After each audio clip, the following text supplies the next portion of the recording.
আসসালামু আলাইকুম। গ্রামের মেঠো পথ ধরে হাঁটতে আমার খুবই ভালো লাগে। তো যখনই সময় পাই গ্রামের প্রকৃতিকে উপভোগ করতে করতে আমি চলি। শহরের জীবনে আসলে তেমন করে হাঁটা হয় না, কিন্তু গ্রামের যে বিশুদ্ধ বাতাস, প্রকৃতি, এটা হচ্ছে অসাধারণ। আমরা যারা গ্রাম থেকে দূরে থাকি তাদের জন্য আসলে একটু পরম প্রাপ্তি। দেখুন, অসাধারণ কিছু ভিউ গ্রামের।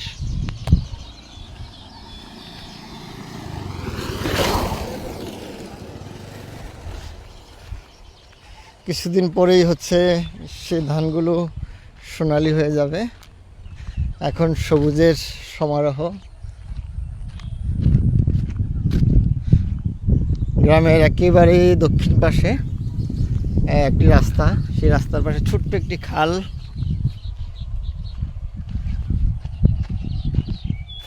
নানান কচুরি পানা,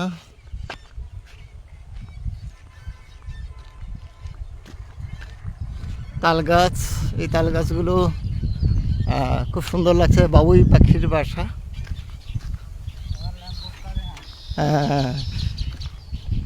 এই যে গরুর জন্য ঘাস কেটে নিয়ে যাচ্ছে। আচ্ছা, এই যে ল্যাম্পপোস্ট গ্রামের সৌন্দর্যকে বর্ধিত করেছে। এই পাশে কবরস্থান, আজ্ঞাপুর দক্ষিণ পাড়ার এই কবরস্থানটি। আসুন আমরা যাই।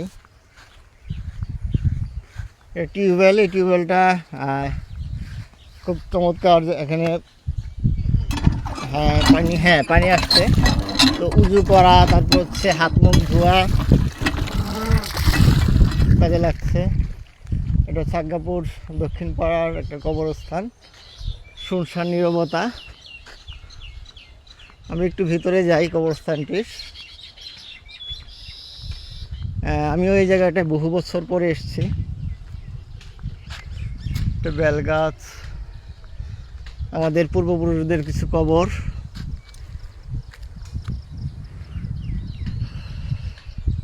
আমাদের গ্রামের যারা সাহিত্য আছেন, আত্মীয় স্বজন, মুরব্বী, মহান আল্লাহ পাক সবাইকে বেহেশত নসিব করুক।